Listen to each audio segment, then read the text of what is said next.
Imagine walking for weeks, surrounded by thousands of your own kind, the most dangerous predators your world has ever known. You feel invincible. You feel untouchable. But deep in your bones, a cold dread begins to grow. The silence is wrong. The emptiness is wrong. You realize, with a terror that freezes the breath in your lungs, that you are not the hunter. You have been the hunted all along. You've just walked willingly into a cage, and the door has slammed shut behind you. This is not a work of fiction. In 1330, a magnificent army of 30,000 men, one of the greatest military forces in Europe, vanished into a mountain pass. They marched in with arrogance and banners, expecting to return home as heroes. They had no idea they were marching to their own funeral. They were about to learn a lesson that would be written in their own blood. Power is a fragile illusion, and the earth itself can rise up to swallow those who disrespect it. This is the story of the Battle of Posada. A battle that wasn't a battle. It was an execution. Our story unfolds in the turbulent world of 14th century Eastern Europe, a place where maps were drawn in sand and erased by the sword. In this cauldron of conflict, the Kingdom of Hungary stood as a titan. At its helm was King Charles I, a man forged in the fires of war. He was intelligent, ruthless, and had spent his entire reign wrestling his own rebellious nobles into submission, forging a centralized, formidable power. With stability secured at home, Charles, like all ambitious kings, turned his gaze outward. His ambition was drawn south, past the natural fortress of the Carpathian Mountains, to a land of forests and hills known as Wallachia. In the rigid, hierarchical mind of King Charles, Wallachia was not a neighbor, it was property. For generations, its rulers, known as voivodes, had existed in a state of semi-obedience, paying tribute and acknowledging the Hungarian crown as their overlord. It was a comfortable arrangement for Hungary, as long as Wallachia remained weak and divided. But the ground had shifted. A new leader had emerged south of the mountains, a man named Basarab. Basarab was a ghost. History tells us little about him, but his actions speak volumes. He was a master politician and a born leader who had quietly, patiently unified the factious Wallachian clans. He consolidated his power, secured the loyalty of his people, and took control of the lucrative trade routes. Most damningly, in Hungarian eyes, he began to act like a sovereign ruler. He no longer asked for permission. He ignored summons to the Hungarian court. Tribute payments became suggestions he politely ignored. He was building a state, and his independence was a direct challenge to Charles's authority. For King Charles, this was intolerable. It wasn't about the lost tribute, it was about the principle. A king's power rests on the perception that his will is absolute. Allowing a minor vassal to openly defy him would be a sign of weakness, an invitation for every ambitious noble in his own kingdom to test the limits of his power. Basarab had to be made an example of. The campaign was planned not as a war, but as a royal chastisement, a public spanking. Confidence in the Hungarian camp was absolute. They assembled a force of breathtaking power. At its core were thousands of knights in full-plate armor, the armored fist of medieval Europe. These men were professional soldiers, encased in steel, riding powerful war horses, a force that had proven virtually unstoppable on the open battlefields of the continent. Behind them marched thousands of disciplined infantry, archers, and a vast supply train designed to sustain the army. It was a force built to intimidate, to crush opposition through sheer presence. The prevailing belief was that Basarab would see this glittering host from a distance and immediately surrender. This wasn't a war, it was a victory parade waiting to happen. As the Hungarian army, a shimmering serpent of steel, began to wind its way south into Wallachia in the autumn of 1330, the campaign started exactly as predicted. There was no resistance. The Wallachian army was nowhere to be seen. The Hungarian knights joked and gambled in their camps, bored by the lack of glory to be won. The land felt open, quiet, almost welcoming. But the quiet was deceptive. It wasn't the quiet of peace, it was the quiet of a predator holding its breath. Basarab understood his enemy perfectly. He knew that to meet this army in a pitched battle would be to condemn his people to annihilation. So he chose a strategy. As old as the hills themselves, he refused to fight. He ordered a scorched earth policy, but one of terrifying subtlety.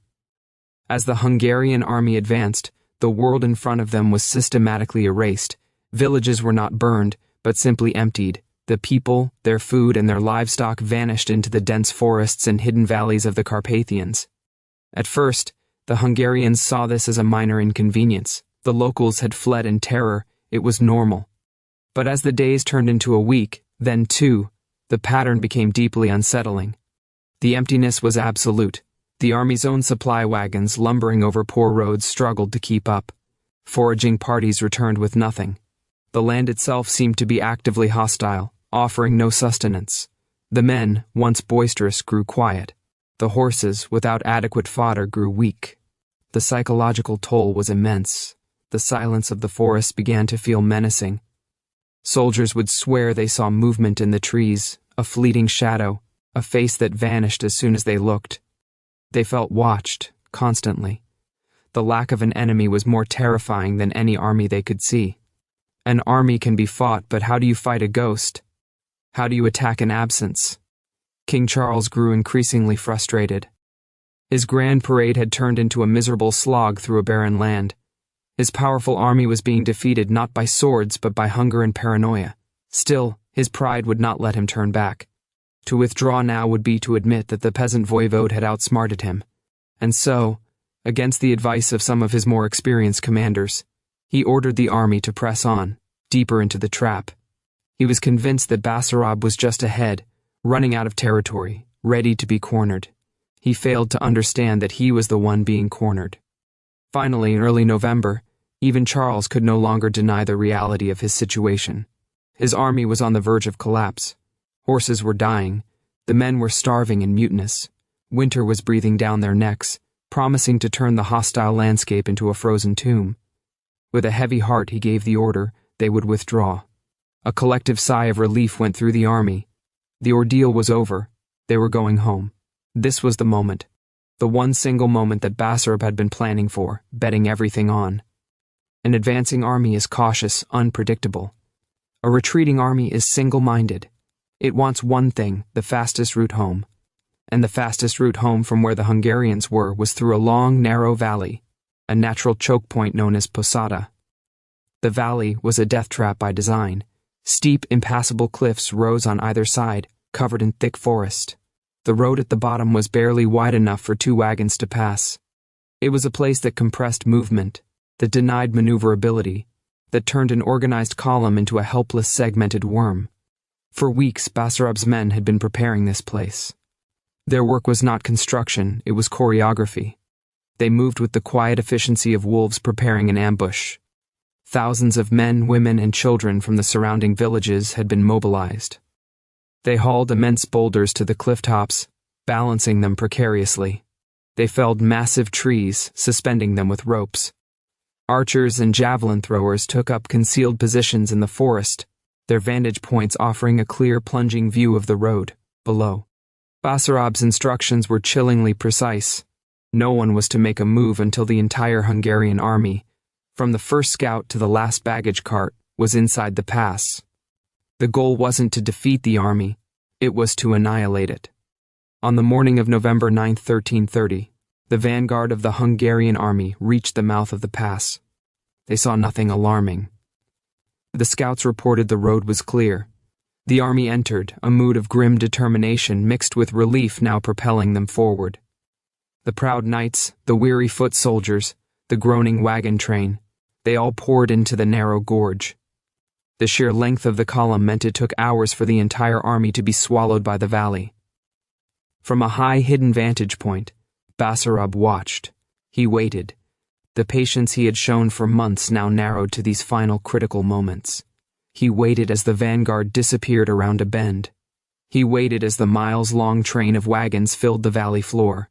He waited until the last soldier of the rear guard had passed the entrance, sealing any chance of a quick reversal. Only then, when 30,000 souls were packed into his meticulously prepared kill box, did he give the signal. It didn't begin with a war horn. It began with a sound, a low rumbling that grew into a deafening roar. From both sides of the valley, the sky began to fall. The boulders the Wallachians had positioned crashed down onto the road, not with random chaos, but with terrifying precision. They smashed into the front of the column, blocking any advance. They fell on the rear, sealing the exit. The trap was sprung. Wagons were pulverized into splinters. Men and horses were crushed into red pulp. Before the Hungarians could comprehend what was happening, the second wave of the attack began. A storm of arrows, javelins, and stones rained down from the cliffs. Basarab's men were not aiming for armored knights, they were aiming for chaos. They shot the horses, turning the cavalry into a panicked, immobile traffic jam. They shot the wagon drivers, the officers, anyone who tried to create order. The Hungarian army, a moment before a disciplined military force, dissolved into a screaming, terrified mob. There was nowhere to run. The cliffs were too steep to climb. The road was a tangled nightmare of dead bodies, shattered wagons, and thrashing animals. Knights, whose power came from the charge, found themselves trapped, their expensive armor turning them into immobile coffins. They raised their shields, but a shield cannot stop a boulder. Infantry tried to form a shield wall, but the attack came from above, rendering their training useless. Panic, more effective than any weapon, spread through the column like fire. Men at the front, seeing the road blocked by an avalanche, tried to turn back, crashing into the men behind them who were still pressing forward, unaware of the horror. The entire army compressed in on itself, a frantic, dying organism. For 4 days the hell of Posada continued. It was not a battle, it was a systematic extermination. Day 1 was shock. The Hungarians, caught completely by surprise, reacted with instinct, not strategy. Their attempts to fight back were futile. Crossbowmen fired blindly into the trees, but their bolts fell short or harmlessly struck rock. Small groups of knights, driven mad by frustration, tried to charge up the steep slopes, only to have their horses lose their footing and tumble back down, or be picked off with ease by the hidden Wallachians. Day 2 was desperation. Thirst began to set in. The valley had a stream, but to approach it meant exposing oneself to the constant rain of death from above. The Hungarians were trapped with their dead and dying. The stench of blood and fear filled the air. That day, they tried coordinated assaults, sending hundreds of men-at-arms scrambling up the slopes under the cover of archery. A few managed to reach the cliff tops, but they found no army to fight. Basarab's forces were fluid.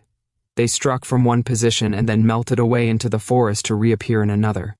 Every foot of ground the Hungarians gained cost them 12 lives. And they gained nothing. Day 3 was collapse. By now all discipline had evaporated. It was every man for himself. Officers' commands were ignored. Small, ragged groups of soldiers huddled together, their faces gray with exhaustion and despair. Some simply sat and waited for death. Others, driven insane by thirst, made suicidal runs for the stream. That night, King Charles, realizing that his royal insignia made him a primary target, made a desperate choice. He stripped off his magnificent armor and gave it to one of his captains. Dressed in the rags of a common soldier, he watched as his double, who stood his ground to rally the men, was swarmed and killed. The King of Hungary was now an anonymous fugitive. Day 4 was silence. The attacks from the cliffs slowed, then stopped. There was no need for them anymore. The Hungarian army had ceased to exist. The valley floor was a charnel house, a monument to arrogance and ruin. What remained were not soldiers, but ghosts. Throughout the day, survivors, alone or in small groups, crawled out of the pass, abandoning weapons, armor, everything. They were broken men, haunted by what they had seen. King Charles was among them. He slipped through the mountains, protected by his anonymity, his survival a matter of sheer dumb luck. When the news of the disaster reached Hungary, it was met with disbelief, then horror. An entire royal army, gone. The flower of Hungarian nobility, wiped out. It was a national trauma that would scar the kingdom for generations. For Basarab, Posada was more than a victory, it was the birth of a nation. He had proven that Wallachian independence was not just a claim, it was a fact, enforced by terrain and will. Hungary would never again treat Wallachia as a rebellious province. It was now a dangerous and respected neighbor. The battle changed the very nature of warfare in the region. It proved that a large, heavily armed force could be defeated by strategy, patience, and an intimate knowledge of the land. It was a lesson that power does not always lie with the strongest, but with the smartest. No great epics were written about Posada. There were no heroic duels, no glorious charges. It was a grim, brutal, and stunningly effective piece of military strategy. It remains a stark and timeless reminder that pride is the most dangerous of sins, and that sometimes the most powerful force on earth is the earth itself.